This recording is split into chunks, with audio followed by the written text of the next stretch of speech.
y también medita en lo que no te agrada. Piensa en aquellas cosas en las que Dios te hizo un milagro, te resolvió una situación, pero también piensa en aquellas donde no te contestaron. Porque tanto lo que Dios contesta como lo que no contesta, todo viene de parte de Él. Porque nos movemos en Él y somos en Él, y el propósito es de Él. Nosotros solo a Él le damos la gloria y solo a Él le damos la honra. Dale gracias con todas las fuerzas de tu corazón. Dale gracias por tus hijos. Dale gracias por tu esposo, por tu esposa. Dale gracias por lo que tienes, si tienes un hogar, si tienes una casa, si estás rentando, si no tienes. Pero también dale gracias por tus enfermedades y por tu escasez. Sí, cuando dice que damos gracias por todo, es por todo. Eso abarca aún aquellas cosas que parecen negativas. En nosotros los hijos de Dios, todo obra para bien. No hay cosa negativa, no hay cosa mala, no hay mala vibra, no hay hechicería, no hay nada, absolutamente nada. No, eso no opera en los hijos de Dios, porque el diablo fue derrotado en la cruz del Calvario, porque Cristo Jesús es la garantía de nuestra propia vida y existencia, no solo en este plano terrenal, sino también en el eterno, porque nos ha ido a preparar lugar para que donde Él está, también nosotros estemos. Así que nuestra garantía es el ancla de nuestra esperanza que penetra hasta el alma y nos da la confianza de la realidad en Dios. Por eso, gracias te damos, Señor. Muchas gracias por la vida. Muchas gracias por la experiencia.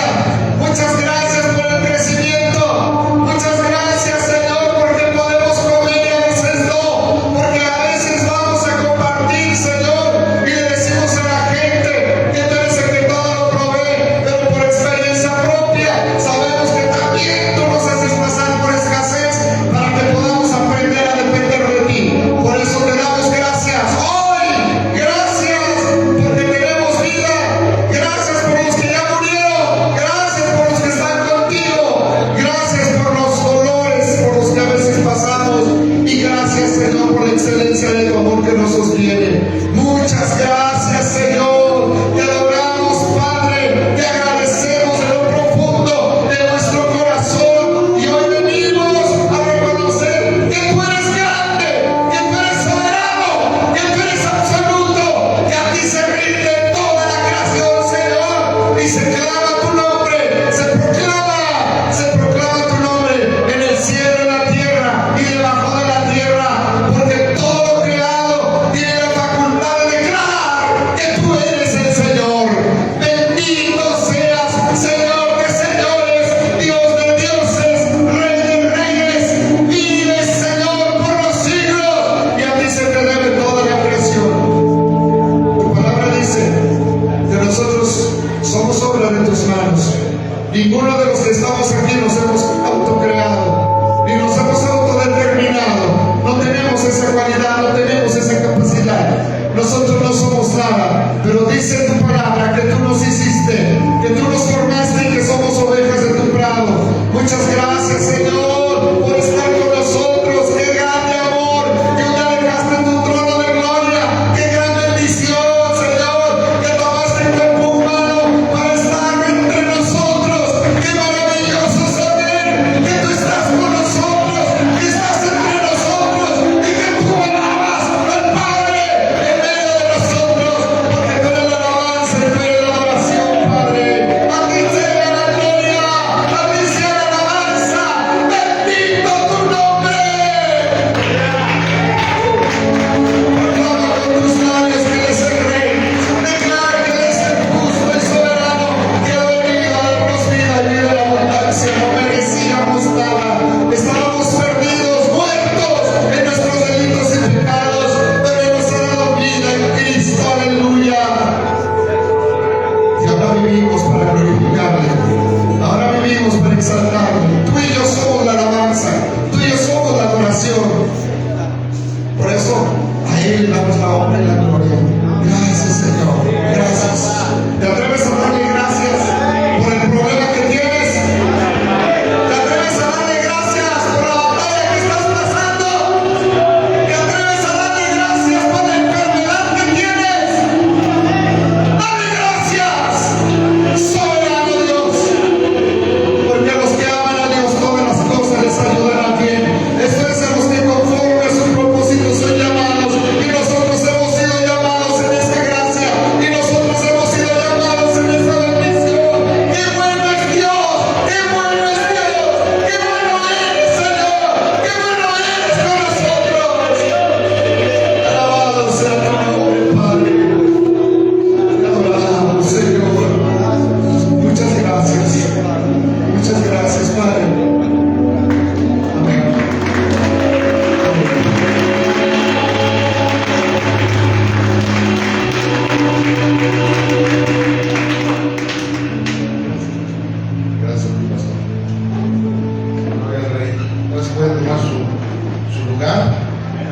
También si quieren tomar un cafecito, ahí sigue estando la cafetera.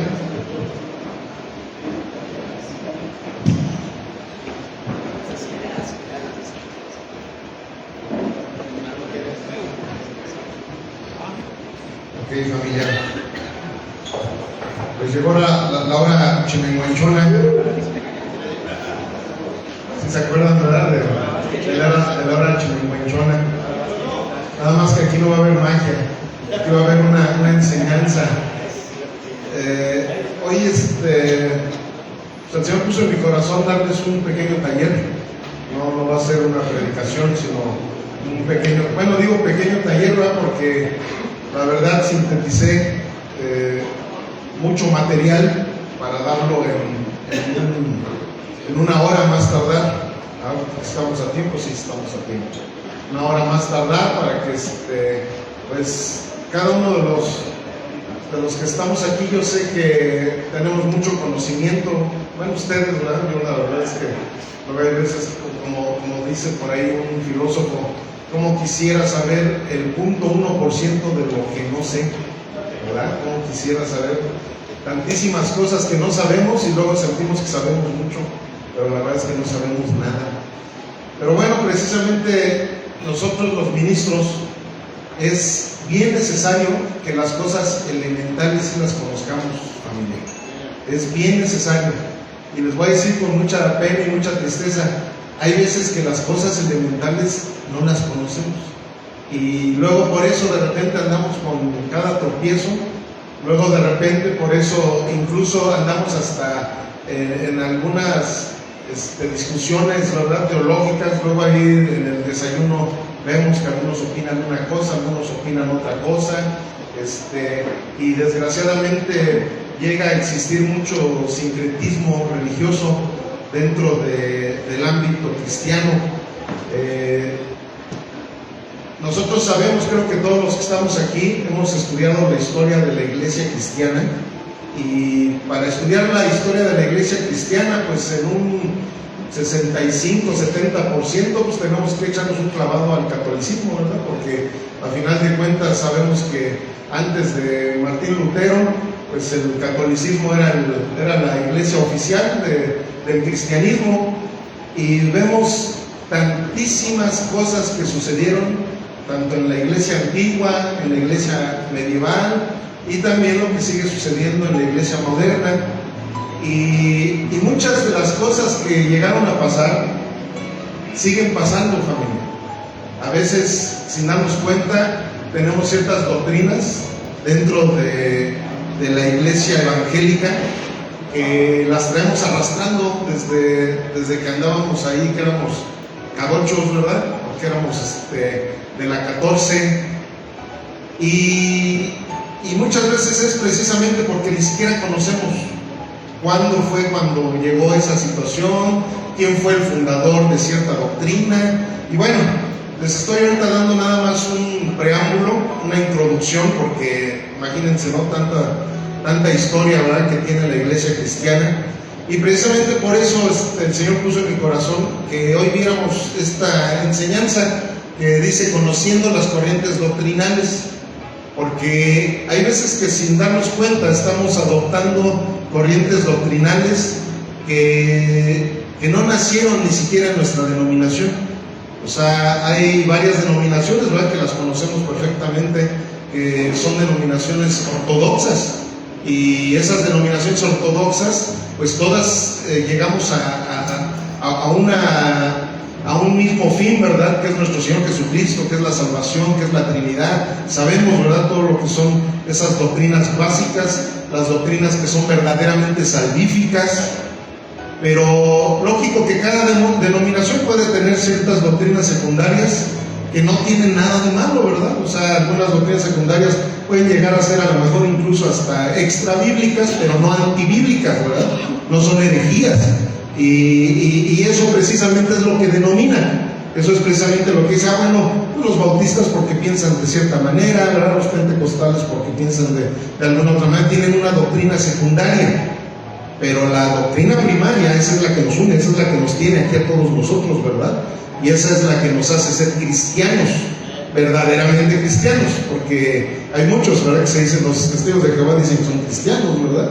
Los católicos dicen que son cristianos también, ¿verdad? Pues porque así se les quedó precisamente desde la fundación de Constantino y tantas cosas que podemos ahorita en este momento platicar, pero pues vámonos, y me voy a ir de corridito porque es mucho material, son casi 30 diapositivas que vamos a presentar en estos momentos, pero simplemente para que hagamos conciencia, nada más para que hagamos conciencia de lo que es ortodoxo y de lo que empezó a venir después, y que desgraciadamente les voy a decir una cosa, para todos los que han estudiado precisamente la historia de la iglesia cristiana, se darán cuenta de que en estos últimos tiempos ya han llegado a haber incluso doctrinas que han superado herejías a las del mismo catolicismo.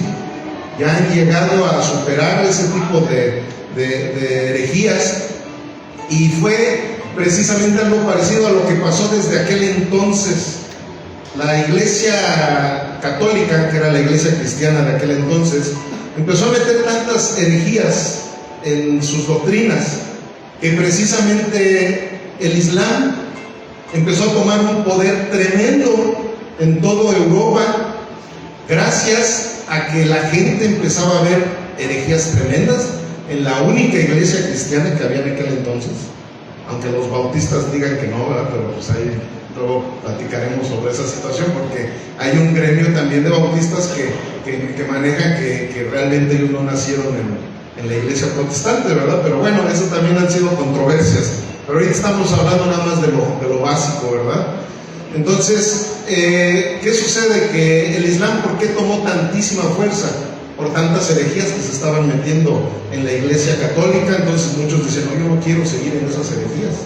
Bueno, hay veces que, o no hay veces, muchas veces está sucediendo en la iglesia evangélica lo mismo. Gente que dice, no, yo la verdad prefiero seguir en el catolicismo que andar en esas herejías. Yo prefiero irme con los testigos de Jehová porque son un poquito más ortodoxos, aunque esa es una secta, esa no es parte de la iglesia. Sin embargo, dicen son un poco más ortodoxos que en ciertos lugares. Entonces, ¿qué sucede? Que la debilidad doctrinal es la que muchas veces permite que el enemigo empiece a surgir, ¿verdad?, con tantas sectas y con tantas situaciones. Entonces, por eso le estoy dando este preámbulo precisamente con esa intención, de que veamos qué es lo que realmente está estipulado, no por el pastor Bernardo, no por una denominación, sino por el gremio teológico, ¿verdad? O sea, si nos vamos a los historiadores teológicos, que son a los que nosotros debemos de poner atención, ¿verdad? No a los historiadores solamente universales o a los historiadores de religiones específicas, sino a los historiadores teológicos. Vamos a ver qué es lo que nos dicen. Ok. ¿Cuál es la verdad en medio de tanta confusión? Aquí vemos en Mateo 24:5 dice, porque vendrán muchos en mi nombre diciendo yo soy el Cristo, y a muchos engañarán. Y bueno, pues vemos, ¿verdad?, que todo eso está sucediendo, no ahorita, sino desde la iglesia primitiva. Hay muchas doctrinas que ahorita vamos a ver que aparentemente vamos a pensar, es que surgió tal doctrina, pero no, ya había surgido nada más que con nombres diferentes, ¿verdad? O sea, sabemos del arrianismo, ¿verdad? Sabemos del gnosticismo, sabemos de muchas doctrinas heréticas, de muchos grupos heréticos que surgieron desde aquel entonces, pero que ahora nada más con otro nombre siguen haciendo las mismas prácticas. ¿Por qué? Porque son parte de esos demonios que se han llegado a tomar control y posesión de ciertas doctrinas. Desde aquel entonces lo hacían y ahorita lo siguen haciendo. Entonces aquí vemos que el objetivo de este taller es conocer, discernir y defender la sana doctrina. Porque les voy a decir algo, amados, la sana doctrina sí se tiene que defender. O sea, precisamente si sabemos perfectamente lo que es la apología, sabemos que la Biblia nos habla claramente de defender la sana doctrina. nos habla claramente de exponer lo que es falso. Hace poquito había un pastor, ¿verdad?, que le dijeron que orara en contra de las falsas doctrinas, y él no quiso orar en contra de las falsas doctrinas. Dijo, no, mejor vamos a orar por la verdad. Y puso un ejemplo clásico, ¿verdad?, de allá en Estados Unidos, que a los que trabajan en los bancos y todo eso les enseñan a conocer los dólares verdaderos, para que cuando llegue el falso se puedan percatar, ¿verdad?, de que es un dólar falso. Y esa es una analogía que yo en muchas ocasiones la llegué a poner también cuando se hablaba sobre la verdad. Pero la Biblia nos manda también a hablar sobre la falsedad. ¿Me explico? O sea, nosotros hay que predicar la verdad del Evangelio, pero muchísimas veces lo vemos, es más, en repetidas ocasiones vemos la confrontación que había a las falsas doctrinas, a lo que era mentira, ¿verdad? Y ahorita lo vamos a ver eso más adelante. Aquí vamos a ver la sección 1. Ok. Corrientes ortodoxas bíblicas. Y espero que todos los que estamos aquí estemos en alguna de ellas. Número 1. El cristianismo evangélico está enfocado en nuevo nacimiento, autoridad bíblica y en el evangelismo, ¿verdad? Creo que todos nos podemos identificar con eso. Número 2. Reformado calvinista, enfocado en soberanía de Dios y salvación por gracia. O sea, estoy sintetizando, ¿verdad? Pero creo que todos sabemos más o menos cómo se lleva a cabo cada una de esas líneas doctrinales o corrientes doctrinales. Luego está el 3, arminiano o wesleyano, ¿verdad, José Ángel? Enfocado en libre albedrío, responsabilidad humana. ¿Sí, verdad? ¿Estamos bien? Luego está el pentecostalismo clásico, enfocado en poder del Espíritu Santo, dones y santidad. Está el número 5, que son bautistas, presbiterianos y los luteranos, que llevan una línea muy similar, nada más como aquí dicen, nada más algunas diferencias en sacramentos, gobierno y énfasis teológico, pero todo es con base bíblica sólida. Estas 5 doctrinas ortodoxas, todas son con bases bíblicas. ¿Me explico? O sea, es más, si se dan cuenta, cada una de estas corrientes doctrinales siempre apuntamos hacia algo bien importante, en la soberanía de Dios, ¿verdad?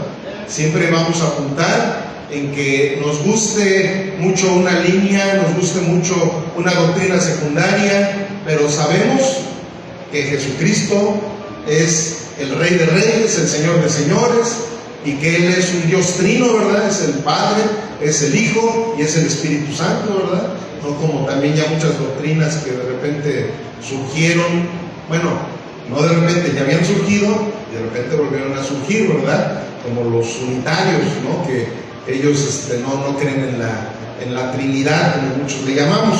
Pero bueno, les digo, no voy a poder dar mucho contexto porque son muchas diapositivas. Vamos a la sección 2. Corrientes controversiales, desviaciones dentro del cristianismo. Y aquí es donde vamos a ir a una cita a Judas 1:3. Bueno, Judas nada más tiene un capítulo, ¿verdad? Pero vamos a leer del 3 al 5. Es más, alguien si me puede ayudar a leer la cita. A ver, les paso por aquí el micrófono. Por ahí quien quiera leer la cita. Ahí está la cita, o se la quieren ver en su Biblia, por favor. Amados, por la gran solicitud que tenía de escribiros acerca de nuestra conservación, me ha sido necesario escribiros exhortándolos que contendáis ardientemente por la fe que ha sido una vez dada a los santos. Porque algunos hombres han entrado encubiertamente, los que desde antes habían sido destinados para esta condenación, hombres impíos que convierten en libertinaje la gracia de nuestro Dios, y niegan a Dios, el único soberano, y a nuestro Señor Jesucristo. Hasta ahí está bien. Hasta el 5 también, por favor. Bien. Mas quiero recordaros, ya que una vez lo habéis sabido, que el Señor, habiendo salvado al pueblo sacándolo de Egipto, después destruyó a los que no creyeron. Ok.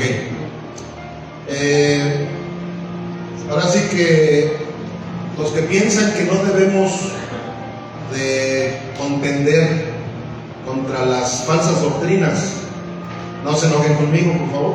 Si se quieren enojar con alguien, ya vieron con quién, ¿verdad? Eso es palabra de Dios. Y esta es una cita entre miles. Pablo, sobre todo, ¿verdad? Era duro con Santiago también. Hablaban claramente de cómo nosotros podemos ser verdaderamente embajadores de Dios, ¿verdad? Porque dice la Biblia que todos nosotros somos embajadores del reino de los cielos, y un embajador defiende a su patria, ¿cierto? O sea, no solamente la representa. Si nosotros como mexicanos de repente estamos en algún otro país y tenemos alguna bronquita, luego nos vamos a refugiar ¿a dónde? En nuestra embajada, ¿verdad? Nuestra embajada mexicana, porque esa es la labor de los embajadores. También se nos dice que somos atalayas, ¿verdad?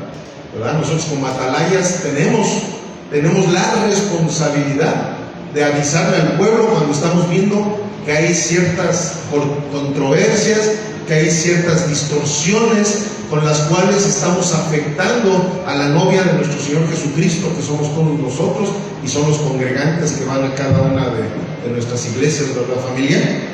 ¿Ok? Entonces, ya que estamos de acuerdo con esta situación, o que estamos de acuerdo, ¿verdad?, con la palabra de Dios, pues vamos a ver el primer movimiento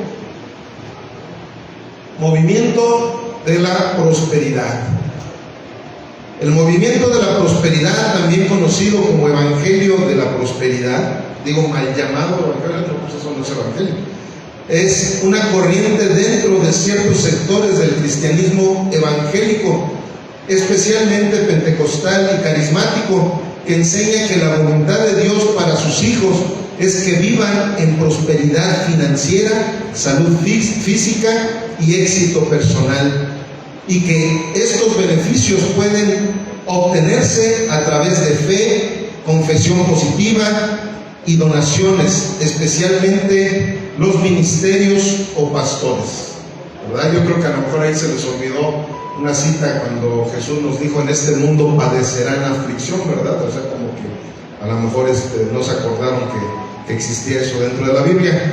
Pero bueno, vamos a ver cuáles son sus enseñanzas. Enseñanzas. Número 1.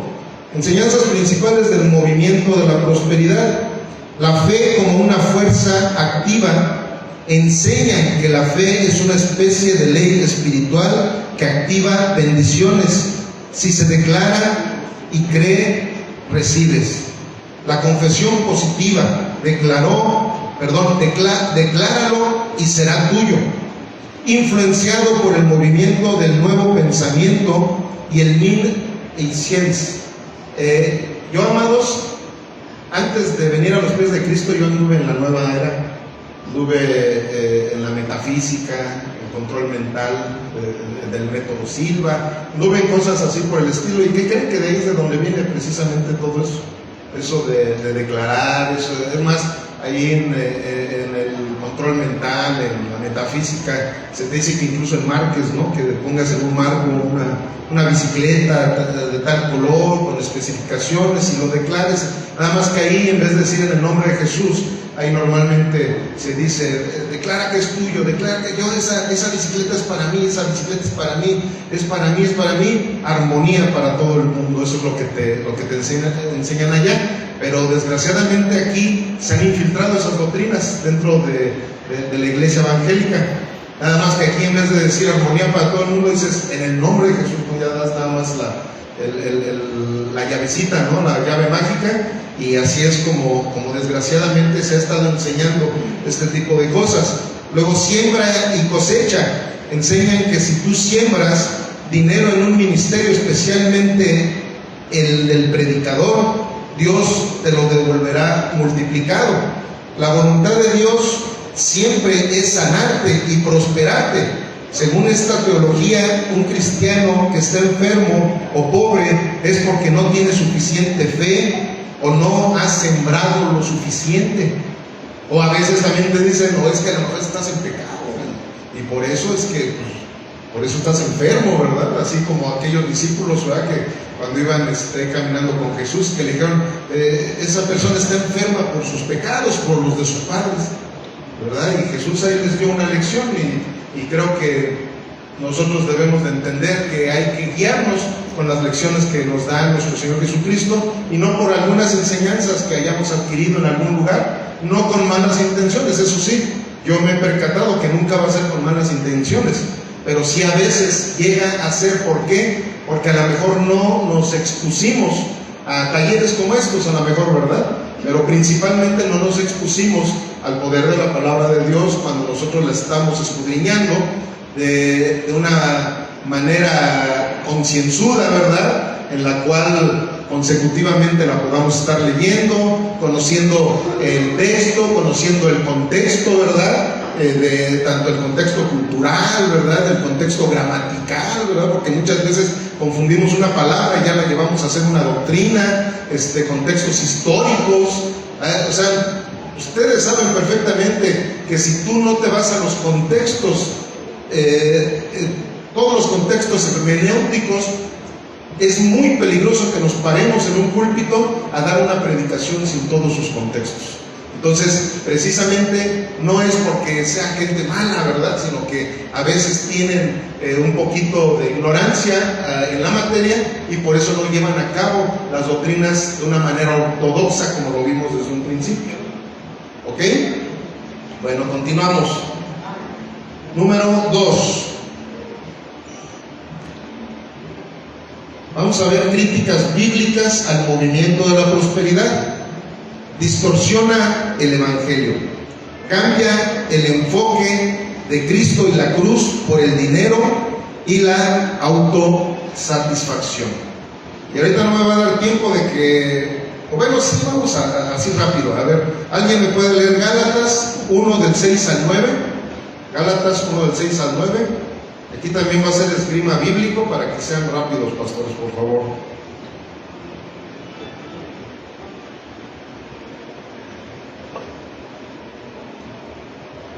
Por ahí pasen el micrófono, por ahí se los dejé. ¿Quién lo va a leer? A ver, Juanito, ya de una vez, ¿tú ya la tienes? ¿Gálatas qué? Gálatas 1 del 6 al 9. Del 6 al 9.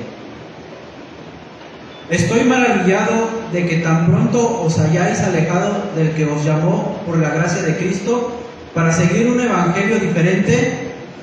No que haya otro, sino que hay algunos que os perturban y quieren pervertir el evangelio de Cristo. Mas si aún nosotros o un ángel del cielo os anunciare otro evangelio diferente del que os hemos anunciado, sea anatema. Como antes hemos dicho, también ahora repito, si alguno os predica diferente evangelio del que habéis recibido, sea anatema. Hasta lo repite, ¿verdad? Ahí, se los repito.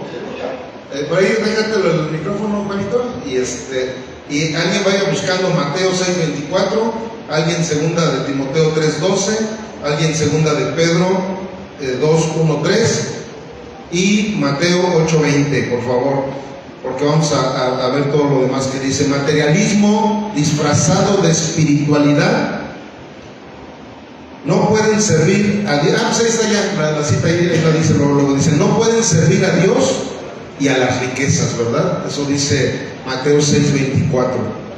Luego, promueve falsas expectativas.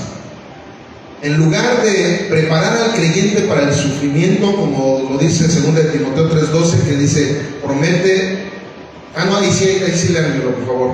Ahí sí ya lo tienes clarito de una vez, o si no hay Javi, o el que pueda leérmelo. 2 de Timoteo 3:12.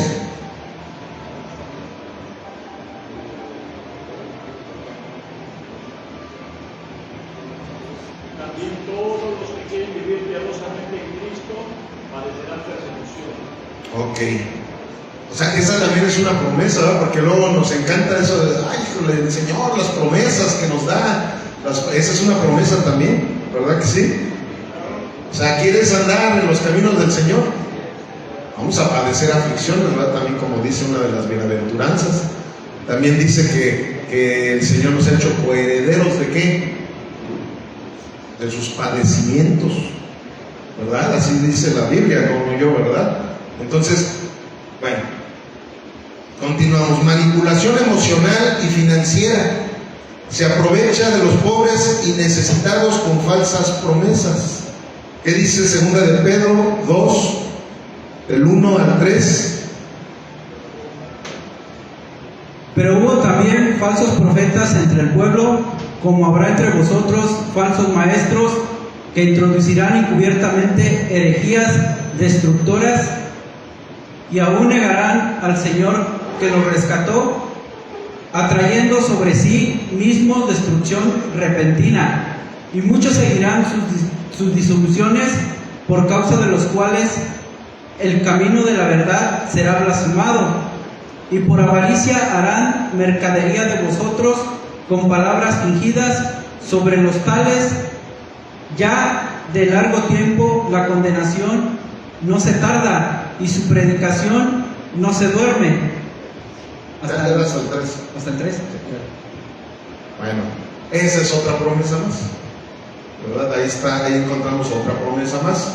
Y ahí hay veces que los hermanos que llegan a ser así muy positivos o bueno, no sería tanto positivos, ¿verdad? Porque al final de cuentas toda la Biblia es positiva, sean las promesas que sean. Pero algunos te dicen, no, pues es que la verdad es que yo nunca en la vida he conocido a alguien que sea un falso profeta o un falso maestro, cuando que aquí nos está hablando de que va a haber muchos. O sea, va a haber muchos, y si nosotros andamos en el cristianismo, lógicamente que nos vamos a tener que topar con muchos, ¿verdad? Ya sea físicamente, ya sea por la televisión, ¿verdad? Ya sea en el YouTube, ¿verdad? Ahí pululan, ¿verdad? Como dicen en mi rancho, ahí pululan una serie de falsos profetas, porque está escrito. Pues es algo que está escrito, nada más que porque está escrito, precisamente para que nosotros estemos bien alertas, no vayamos a caer, ¿verdad?, en esas maldiciones que dice. Y luego por último dice, ignora el ejemplo de Cristo y los apóstoles. Jesús no fue rico en la tierra, lo vemos en Mateo 8:20, ni lo fueron Pedro, Pablo, ni la mayoría de los apóstoles, quienes vivieron vidas humildes y sufrieron. Digan conmigo, sufrieron por el Evangelio, ¿verdad? O sea, si nosotros queremos dar una muestra apostólica, ahí estamos viendo precisamente con quién compararnos. Ahí es donde nos damos cuenta de que ellos no andaban en los mejores burritos de aquel entonces, ¿verdad? O en los mejores camellitos, en los bits, ¿verdad? Esos que volaban y ya empezaban a volar, pero en sus alucinaciones, ¿no? Entonces, ¿qué sucede? Que todo esto es precisamente o porque no leemos la Biblia o porque la ignoramos, ¿verdad? Ahí esos sí son malos, que sí la leyeron, que tienen la sapiencia, ¿verdad?, de lo que realmente es el corazón de la Sagrada Escritura, y quieres llegar a manipular a la gente. Y saben, muchas veces, por eso hablaba que frecuentemente se hace eso con los pobres, porque normalmente la superstición es la que te lleva a que la gente te crea una serie de cosas ¿para qué? Para que tú seas rico y ellos se sigan haciendo más pobres, ¿verdad? Entonces de ahí es de donde viene desgraciadamente toda esa situación. Entonces hay veces que sí es por ignorancia, por tradición, qué sé yo, pero hay veces que sí es porque dicen yo de aquí soy y me quiero hacer rico. ¿Y cómo lo voy a hacer? Pues a través de la ignorancia de la gente, a través de su superstición. Es más, los que han ido ahí a la historia de la Iglesia Católica, gracias a la superstición de la gente es que se hicieron tan poderosísimos, gracias a esos reyes, emperadores que eran bien supersticiosos. Por eso es que permitían incluso que los papas dijeran lo que ellos tenían que hacer. ¿Por qué? Por la superstición que los mismos reyes tenían. Decía, no, es que ¿sabes qué? Que si yo como rey o como emperador, yo me atrevo a desafiar al Papa, ¿sabes qué va a suceder? Que pues me va a cerrar las iglesias. Y si me cierran las iglesias, pues la gente se me va a venir encima, porque la gente es bien supersticiosa. ¿Sí me estoy explicando? Entonces, en base a eso se hizo tan poderosísimo el Sacro Imperio Romano, que fue precisamente lo posterior a la caída del Imperio Romano. A ver, sí, Julito, rápido. Mateo 8:20, Jesús les dijo, las olas tienen guaridas y las aves del cielo nidos, mas el Hijo del Hombre no tiene dónde recostar su cabeza. Amén, amén. Sí, debe ser esa, me la salté, ¿verdad? Gracias, Julito. Ok, vámonos al 3. Respuestas bíblicas. La vida cristiana incluye sufrimiento. A ustedes os es concedido no solo que crean en Él, sino también que padezcan por Él. Dice Filipenses 1:29. El verdadero tesoro está en el cielo. No os hagáis tesoros en la tierra. Mateo 6:19 al 21. La piedad no es fuente de ganancia material, porque raíz de todos los males es el amor al dinero. Primera de Timoteo 6, del 5 al 10. La verdadera prosperidad es espiritual. Amado, yo deseo que tú seas prosperado así como próspera tu alma. Tercera de Juan 2, ¿sí? Texto malinterpretado frecuentemente por los predicadores de la prosperidad. Porque por principio de cuentas sabemos perfectamente que se le está hablando a una persona. ¿A quién se le hablaba? A Gallo, ¿no? Si mal no recuerdo.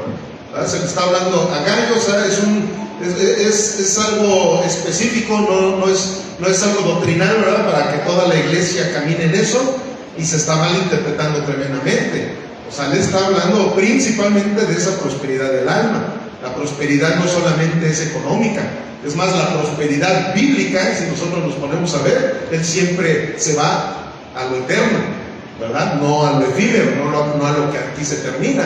O sea, ¿de qué sirve de que aquí seamos prósperos y que nos vayamos al infierno, ¿verdad? En vez de irnos para arriba. Y bueno, sigo rapidito. Vamos a ver aquí qué dice esta cita. A ver, Juanito, tú tienes si nos puedes hacer el favor de leerla, por favor, Juanito.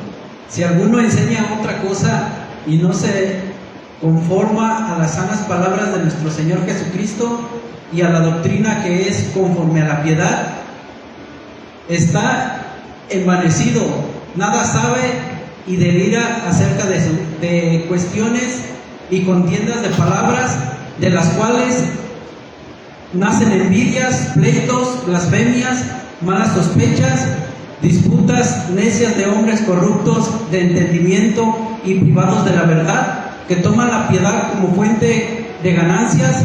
Apártate de los tales, pero gran ganancia es la piedad acompañada de conocimiento, porque nada hemos traído a este mundo y sin duda nada podremos sacar. Así que teniendo sustento y abrigo, estemos contentos con esto, porque los que quieren enriquecerse caen en tentación y lazo, y en muchas codicias necias, dañosas, que hunden a los hombres en destrucción y perdición.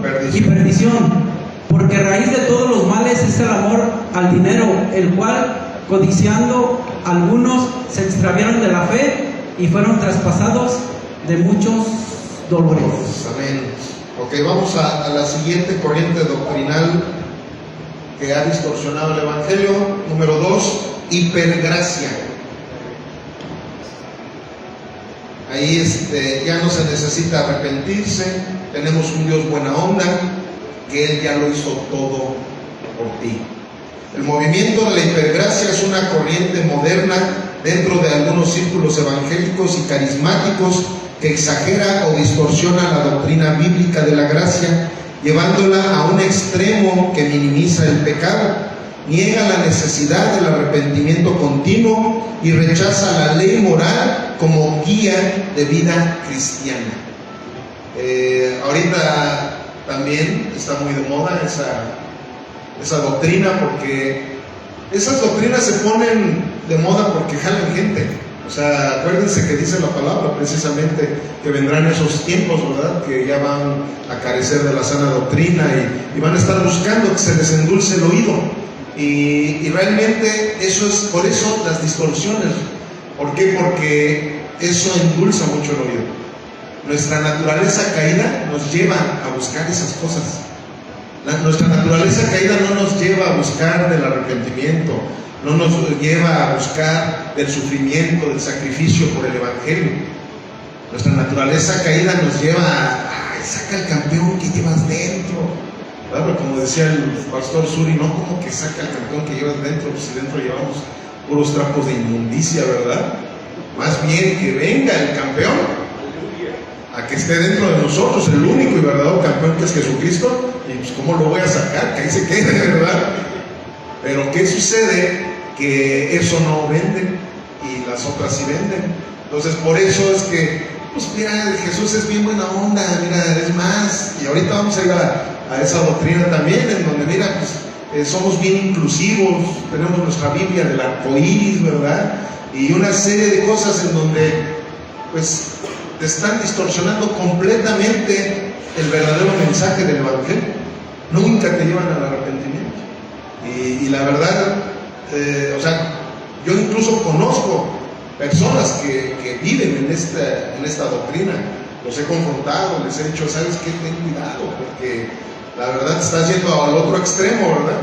El ser humano también por naturaleza caída siempre se va a un extremo, se va al otro extremo. Y no encuentras el equilibrio porque no estás leyendo realmente la Biblia, porque el equilibrio es Jesucristo, y a Jesucristo solamente lo podemos encontrar a través de la Biblia. No leemos la Biblia y nada más, pues es que ahí en el YouTube me gusta ver a los milagreros de moda o qué sé yo, ¿verdad? Y en vez de que te metas a la Biblia realmente a ver qué es lo que Dios te quiere decir, ¿verdad? Para que podamos llevarlo a cabo. Pero bueno, continuamos. Vamos a ver el número 1 de qué es lo que enseña este movimiento de la hipergracia. ¿Qué enseña el movimiento de la hipergracia? Todos los pecados pasados, presentes y futuros ya están perdonados, por lo tanto no hay necesidad de confesar o arrepentirse continuamente. La gracia cubre todo, incluso el estilo de vida pecaminoso voluntario. Enseñan que hablar de pecado, juicio o santidad es legalismo o religiosidad. A menudo se rechaza la disciplina en la iglesia, el llamado a la obediencia o el llamado al arrepentimiento. ¿Verdad? Están en el otro extremo del legalismo, pero el legalismo también ahorita lo vamos a abordar. Número 2, errores y peligros de la hipergracia. 1. Niega la necesidad continua del arrepentimiento, pero la Biblia enseña, si confesamos nuestros pecados, Él es fiel y justo para perdonar. No sé ustedes, amados, qué es lo que enseñan en la iglesia, pero yo les digo continuamente que el sello de un verdadero cristiano es el arrepentimiento continuo. O sea, porque diariamente, a pesar de que hemos sido justificados, a pesar de que ya hemos sido apartados, ¿verdad?, por nuestro Señor Jesucristo, pero diariamente pecamos. O sea, ya sea con nuestros pensamientos, ya sea con no darle gracias al Señor. Es más, deberíamos de darle gracias al Señor hasta por cada respiración que hacemos. Y sin embargo, la verdad es que somos luego muy ingratos, ¿no? Entonces, es importantísimo que nosotros estemos continuamente pidiéndole perdón al Señor de nuestros actos, cuando nos hemos percatado de ellos y también cuando no nos hemos percatado de ellos. Sin embargo, estas doctrinas enseñan eso. No, hombre, ya el Señor te perdonó y ya tú olvides más. Ellos enseñan también lo que enseñan los universalistas, que dicen, mira, la diferencia entre un cristiano y un no cristiano es que los cristianos sabemos que ya somos salvos, pero los cristianos no saben, pero ya son salvos también. ¿Por qué? Porque Juan 3:16 dice que de tal manera amó Dios al mundo que entregó a su Hijo unigénito para que todo aquel, y como que no entienden que dice que en Él cree, no se pierda. Ellos como que desaparecen esa palabrita y dicen, pero ya todo el mundo es salvo. Ya nada más que los cristianos lo sabemos y los no cristianos no lo saben. pero todos somos hijos de Dios, todos vamos al cielo, ¿verdad? Y por eso se muere un narcotraficante y dice, ay, en paz descanse, ya está con el Señor, ¿verdad? Porque traen esa idea. Y recuerden, esas ideas no son nuevas. Había una doctrina en la iglesia antigua que se llamaba el antinomismo. Parece trabalengua, ¿verdad? Pero es precisamente esa doctrina en que no creen en la ley moral de Dios. Creen que así, de la manera que desapareció la ley ritual, también desapareció la ley moral. Y bueno, no me puedo parar a hablar mucho de estas cositas porque quiero hacer un poquito más extenso esto. ¿Cuál es el trasfondo teológico? La hipergracia nace como reacción contra el legalismo, pero comete el error opuesto, el antinomianismo. Doctrina que rechaza la ley moral como guía para el creyente. Es un ejemplo de lo que ocurre cuando se toma una verdad bíblica, la gracia, y se lleva fuera de su contexto y equilibrio bíblico. Miren, ellos incluso ya no usan el Antiguo Testamento. O sea, ya ellos ya lo ven como que ese ya no es para nosotros. Cuando que nosotros en el Antiguo Testamento sabemos perfectamente que se encuentra Jesucristo también. Entonces, al desechar el Antiguo Testamento, también están desechando a Jesucristo. Porque están desechando la gracia también, porque desde ahí aparece la gracia, no como dispensación, pero desde ahí aparece. ¿Por qué fue que Abraham fue justificado? ¿En quién tenía puesta su mirada? En Jesús, en la gracia. ¿Me explico? Pero ellos distorsionan, es una distorsión que hay dentro de la iglesia evangélica. ¿Qué dice Romanos 6:1? Dice, ¿qué pues diremos? ¿Perseveraremos en el pecado para que la gracia abunde? En ninguna manera, porque los que hemos muerto al pecado, ¿cómo viviremos aún en él? Por si hay alguno aquí de la hipergracia, perdone, pero aquí eso es lo que dice la Biblia. Vamos al 3, al movimiento emergente por posmodernismo o las iglesias progresistas. De hecho, aquí estoy haciendo una combinación. Realmente la iglesia emergente y las iglesias progresistas son dos, pero creen en lo mismo. Precisamente por eso es que las quise dejar en una sola enseñanza. El movimiento progresista en el evangelismo o cristianismo progresista es una corriente dentro de algunas iglesias evangélicas, especialmente en Norteamérica y en Europa, pero aquí ya en México hay muchísimas también, que intentan adaptar la fe cristiana a las ideas sociales, morales y filosóficas del mundo moderno y posmoderno, aunque busca atraer a las nuevas generaciones. En muchos casos ha terminado negando doctrinas fundamentales del cristianismo bíblico. Ustedes, bueno, todos conocemos a Jesús Adrián Romero, y me da muchísima tristeza decirlo, porque la verdad era mi cantante favorito, después de José José. Y me da tanta tristeza ver las declaraciones que ha estado haciendo últimamente, y su hijo también. ¿Por qué? Porque se metió a estas doctrinas. O sea, vean qué peligroso es empezar a estar ahí con... Es que esto está de moda y acarrea a la chaviza, ¿verdad? Como dice aquí. O sea, vienen muchos jóvenes. ¿Por qué? Pues porque los jóvenes quieren acá la onda, ¿verdad? Nada de cosas solemnes, ¿verdad? Nada de disciplina. Hombre, aquí nosotros somos bien a todo dar, parecido también a lo de la hipergracia, muy parecido. O sea, les digo, son doctrinas demoníacas que vienen desde hace mucho tiempo, por eso es que el Señor hablaba de 3 tipos de doctrinas.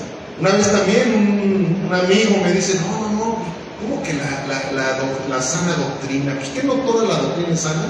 ¿No? Pues que no has leído la Biblia, que habla de 3 tipos de doctrinas: la doctrina de hombres, la doctrina de demonios y la doctrina de Dios. Esa es la sana doctrina. Claro que hay sana doctrina, si no entonces la Biblia no hubiera hablado de la doctrina de demonios y la doctrina de hombres, ¿verdad? Que son muy parecidas. ¿Por qué? Porque caen en este tipo de situaciones. Ahí por eso está miren la Biblia ahí con un signo de interrogación. O sea, como que ellos empiezan a entrar con esa situación. bueno, ¿y realmente esto habrá sido inspirado por Dios? ¿Realmente esto tendré yo que llevarlo a cabo? Y empiezan así con sus confusiones y por eso caen, ahora sí que hasta el infierno. Y miren lo que ha provocado también estas enseñanzas. Uno, ¿qué enseña el cristianismo progresista? El cristianismo progresista se caracteriza por relativismo bíblico. Todo es relativo. Oye, no, la Biblia es la verdad absoluta, ¿verdad? O sea, Jesús es el camino, la verdad y la Biblia. Y la vida, perdón. Entonces, la Biblia es la verdad absoluta. Pero ellos no es relativo. Es que en ciertas épocas a lo mejor sí aplicaba. Pero no, es que tú eres muy religioso, no, es que tú eres demasiado conservador, eres muy legalista, ¿verdad? O sea, luego empiezan a quererte contraatacar cuando quieres ser ortodoxo en lo que dice la palabra de Dios. Énfasis en el amor sobre la verdad. Se predica un amor inclusivo, sin juicio ni corrección, minimizando el pecado. Afirmación de ideologías modernas. Aceptan y promueven las ideologías seculares como el feminismo radical, el activismo LGBT, más bla bla bla, el aborto, etc. Ya en la iglesia cristiana entró eso también, familia.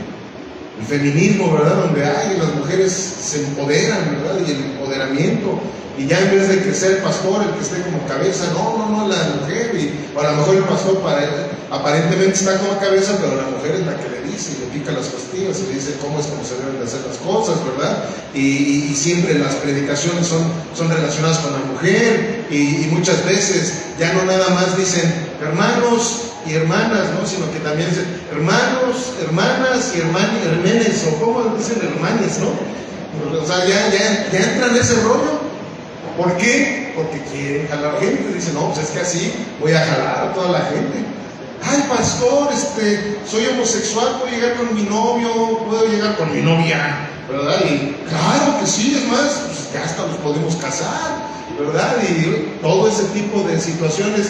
¿Por qué? Pues porque tergiversan la vida y porque quieren estar, ahora sí que ellos quieren estar bien con los hombres, no les importa si están bien con el de arriba, pero quieren estar bien con los hombres, ¿verdad? De hecho, algunos no llegamos luego a tocar estos temas porque queremos estar bien con los hombres, ¿verdad? Porque luego hay veces que salimos aporreados, como decía aquí José Ángel, ¿verdad? Pero bueno. 2. Peligros y errores del cristianismo progresista. 1. Niegan la autoridad bíblica. Toda la escritura es inspirada por Dios, 2 de Timoteo 3:16. El cristianismo progresista frecuentemente pone la cultura por encima de la Biblia.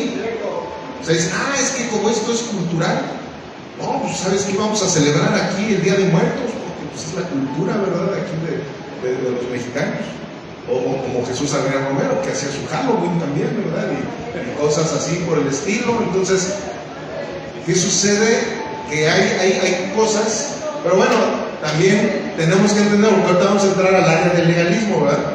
O sea, hay cosas que sí ofenden el corazón de Dios, ¿verdad? Hay cosas que definitivamente ofenden. ¿Por qué? Porque escrito está. Pero hay cosas también que, así ahorita vamos a ver también las cuestiones del legalismo. ¿Por qué? Porque ahorita hemos visto, les voy a decir algo, fíjense, familia. Y ahorita se me olvidó hacer énfasis en eso. Pero muchas de estas doctrinas, ¿saben por culpa de quién han nacido? De los legalistas. O sea, el legalismo también se ha encargado de oprimir tanto a la gente que se van al otro extremo. ¿Por qué? Porque los seres humanos somos seres extremistas. Llegué hasta un lugar, en vez de encontrar libertad, en vez de encontrar libertad en el Evangelio, encontré más, o sea, me oprimen. No me dejan celebrar nada, no me dejan vestirme con un pantalón porque soy mujer, no me dejan ponerme aretitos, ¿verdad? Pero bueno, ya me estoy pasando, ya les estoy adelantando. Ahorita vamos a lo que sigue. A ver, ¿en cuál me quedé? 2. Redefine el pecado en vez de llamar al arrepentimiento. Afirman estilos de vida contrarios a la palabra. ¿Qué dice Isaías 5:20? recuerdo es donde dice que a la ley y al testimonio. ¿Sí, verdad? Creo que sí es así. Chavos, ¿alguien me puede regalar tantita agua? Dice la palabra en el nombre de Jesús: hay de los que a lo malo dicen bueno y a lo bueno dicen malo, que hacen de la luz tinieblas y de las tinieblas luz, que ponen lo amargo por dulce Ay, gracias. y lo dulce por amargo. Isaías 5:20. Chulada del pastor. Él fue mi pastor. Creo que sí sabían, ¿verdad? Ya tiene el cielo ganado.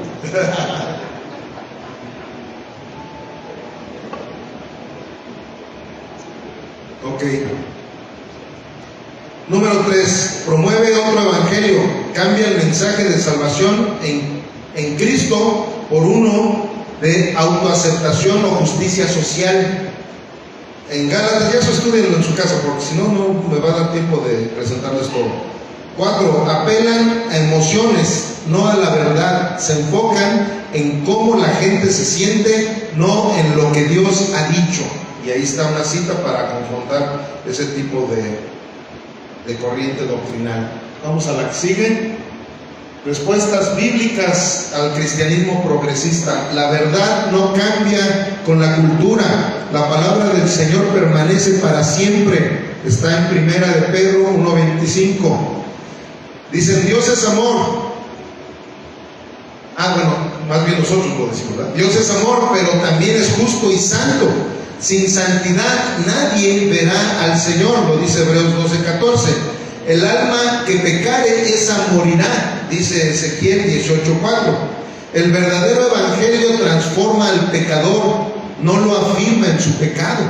Si alguno está en Cristo, nueva criatura es, ¿verdad? O sea, eso es algo importantísimo también que debemos de entender.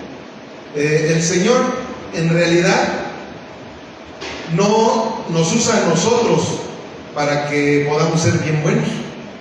Él nos cambia, ¿verdad? Por eso aguas también, ¿verdad? Muchas veces con las clínicas de sanidad del alma. ¿Por qué? Porque en realidad la Biblia lo que nos está diciendo es que nosotros, todo lo que hemos hecho, todas nuestras obras son como trapos de inmundicia. Entonces también, ¿qué dice la Biblia? Que Él viene a quitar ese corazón de piedra, no viene a transformar el corazón de piedra. Eso también hay veces que nosotros nos hemos confundido con esa parte. En realidad Él viene a hacernos nuevas criaturas. Ese corazón de piedra no le sirve al Señor. Lo que Él necesita es que su corazón ahora permanezca en el nuestro.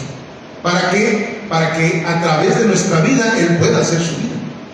Ese es el evangelio. En realidad, precisamente por eso es que Él nos dice: vengan a mí todos los que estén trabajados y cargados. O sea, en realidad tú y yo no podemos ser cristianos. En realidad somos cristianos gracias a Él. No a que Él nos empezó a transformar, nos empezó a hacer más buenos, no. Él vino y nos hizo nuevas criaturas. Esa es la diferencia. No vino a cubrir nuestros pecados como se hacía en el Antiguo Testamento. Vino a quitar todo ese corazón pecaminoso. ¿Para qué? Para que ahora Él haga su vida a través de la nuestra. Esa es una diferencia a lo que a veces también llegamos luego a predicar. ¿Por qué surge este movimiento? Como reacción ¿a qué? Al legalismo y a las iglesias frías o autoritarias, por el deseo de ser aceptados culturalmente, especialmente por las nuevas generaciones, por la influencia de filosofías seculares, posmodernismo, deconstrucción, el maximismo cultural. Todo eso ha venido siempre por esa religiosidad. O sea, miren, yo les voy a decir una cosa, y no porque Sujel Michelén lo diga, sino porque yo lo adopté también. El peor enemigo de la iglesia cristiana es el legalismo. Es el peor enemigo. Porque precisamente en base de, simplemente, ¿quiénes eran los enemigos de Jesús en su tiempo? Los fariseos. ¿Por qué? Porque ellos hacían lo mismo que ahora se le conoce como legalismo. Es el peor enemigo. O sea, si alguien les hablaba pero feo, nuestro Señor Jesús, eran los legalistas. ¿Verdad? O sea, ¿ustedes qué van a ser hijos de Abraham? ¿Ustedes son hijos de quién? Les decía. ¿De quién? Ustedes lo dijeron, ¿no? No, lo dijo el Señor. Ustedes son hijos de Satanás, porque Satanás es el padre de la mentira. ¿A quién atacaba? Al legalismo. Familia, no seamos legalistas. Hay veces que por querernos sentir muy cristianos, entonces empezamos a hacer cosas, o lo que hacían ellos, empezamos a poner cargas que ni nosotros llevamos. El legalismo es lo que ha provocado todas estas corrientes doctrinales. Es el legalismo, y vamos a ver ahora lo que dice el legalismo. Número 4, el legalismo. Miren, así se sienten y así me sentí yo en algún tiempo, porque todos traemos un legalista dentro de nosotros. Es parte de la caída, es parte de la naturaleza caída. Dice, el movimiento legalista en la iglesia evangélica es una tendencia o actitud dentro de algunas congregaciones cristianas en la que se enfatiza el cumplimiento estricto de normas, reglas o tradiciones humanas como si fueran necesarias para la salvación o la santidad, a menudo a expensas de la gracia de Dios y la libertad cristiana en Cristo. Y de veras, es más, de alguna manera, todos llegamos a ser legalistas. Más una vez alguien me dijo a mí, tú eres legalista de la gracia. No, porque si yo veía que alguien no se manejaba por gracia, yo ya lo criticaba también. Pero en el momento en que tú estás criticando a la gente, ¿ya eres un legalista? Entonces a ti también te tienen que criticar. O de igual manera, el que te critica, es que no, usted no debe de juzgar, pastor. Y entonces, pues, ¿por qué me está juzgando usted a mí?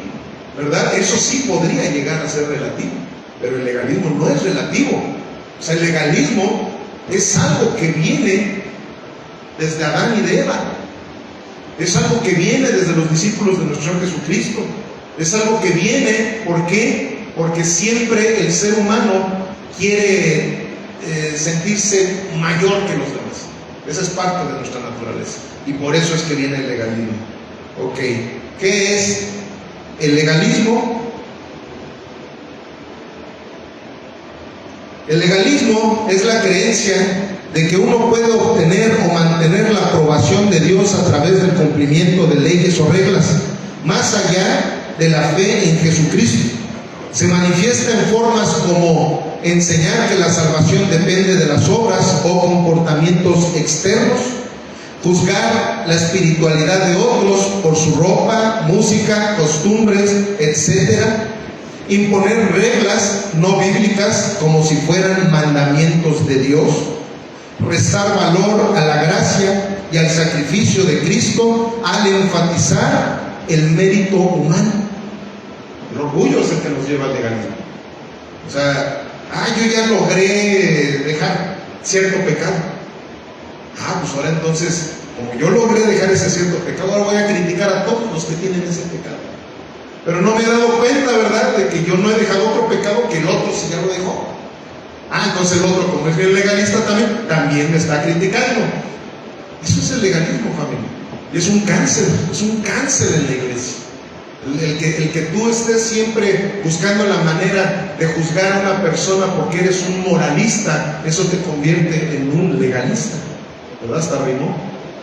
Entonces, por eso nosotros necesitamos esa intimidad con el Señor continuamente, para que de esa manera nosotros veamos qué es lo que realmente a Él le desagrada, para que eso sea lo que a nosotros nos desagrade. Y nos vamos a dar cuenta que cuando hay algo que nos desagrada de alguien que verdaderamente está pecando deliberadamente, es porque hay un celo de Dios en nuestros corazones, ¿verdad? No un legalismo. Y normalmente eso va a ser cuando están haciendo algo en contra de la palabra de Dios. ¿Amén? Ok, continuamos. Segundo lugar, 2. Características del legalismo en la iglesia evangélica. Enseña de salvación por obras, aunque sea sutil. Dios te ama si haces esto o si haces aquello. Mira, si le entras aquí con los diezmos, tú no vas a carecer de ningún problema porque Dios te ama tanto, ¿verdad?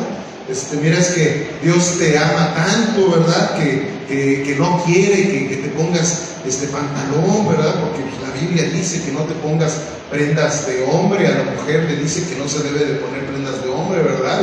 Y la verdad es que en aquel entonces sabemos que todos usaban falda, ¿verdad? ¿A qué se refiere? Sabemos, si nos vamos al contexto, si conocemos de hermenéutica, voy a ver que se refería a que no se estuviera poniendo prendas que mostraran un lesbianismo. Eso es a lo que se refiere, a que a través de su indumentaria no estuvieran mostrando esa pecaminosidad que desgraciadamente ahora hay demasiado, ¿verdad? Por todos lados, y como lo estamos viendo, incluso dentro de algunas iglesias, entre comillas, evangélicas. Condena externa y juicio a otros cristianos por asuntos secundarios o de conciencia. Asuntos secundarios. Es que tú celebras la Navidad, yo no celebro la Navidad. Como yo sí celebro la Navidad y tú no la celebras, estás condenado. ¿Cómo no vas a celebrar el nacimiento de Jesús? Estás muy mal. Eso es una herejía, Eso es mero legalismo. O sea, esas son cosas secundarias. Esas sí son precisamente cosas que no tienen nada que ver con tu santidad o con tu salvación.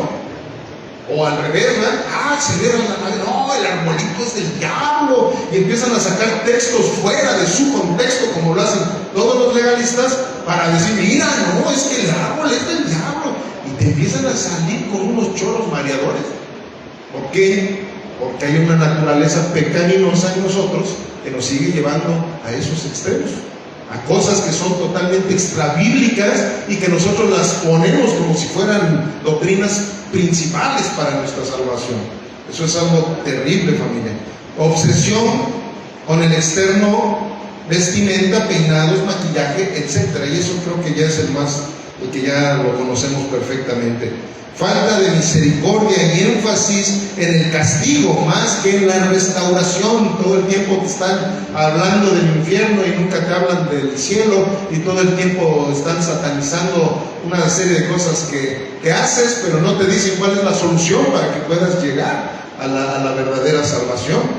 Pérdida del gozo cristiano, reemplazado por el temor o por la hipocresía. Amén.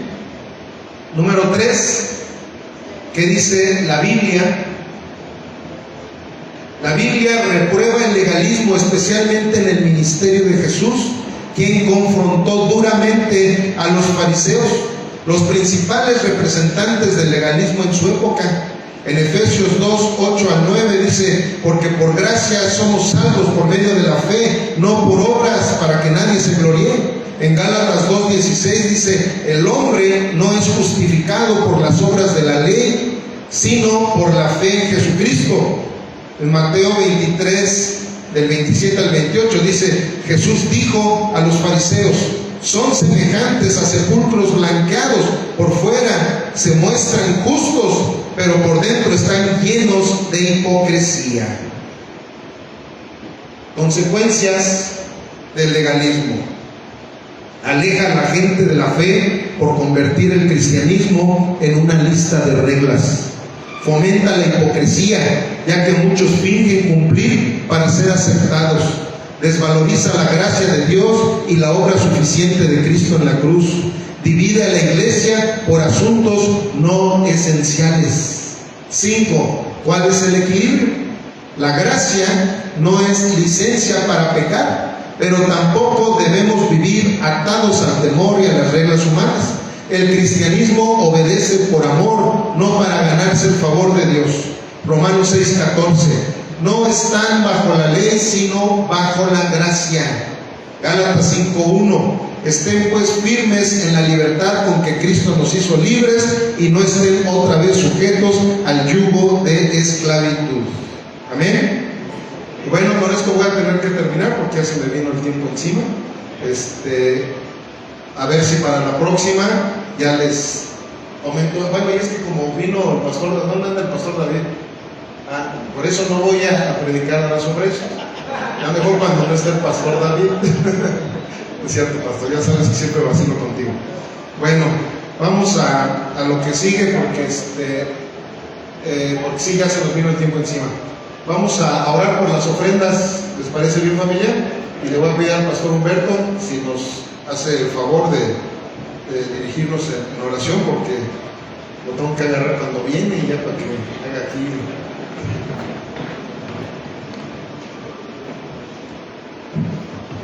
¿Queremos ser bendecidos? ¡Soltemos! ¿A eso le analizo? Bueno, la Biblia tiene sus enseñanzas claras y bien establecidas. Así que ahí veamos, pero por lo pronto vamos a orar por las ofrendas. Señor, damos gracias en esta mañana, gracias por sus bondades, gracias porque en ello usted pone recursos a nuestra administración y con ello podemos bendecir el reino, podemos bendecir los ministerios, podemos bendecir esta organización. Padre, que cada uno dé como proponga en su corazón, no por necesidad, no porque necesitemos una respuesta en esa área, sino porque le amamos y queremos corresponder, Señor. Padre, en su nombre sean benditas estas ofrendas y los ofrendantes. Amén. Amén.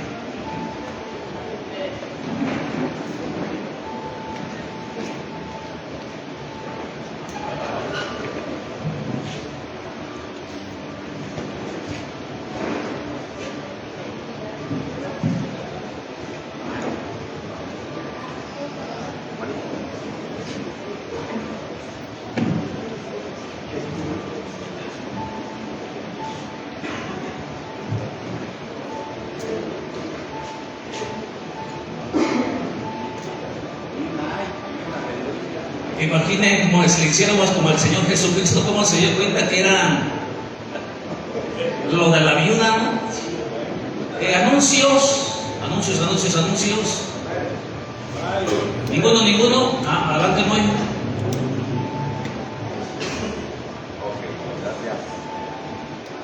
Gracias.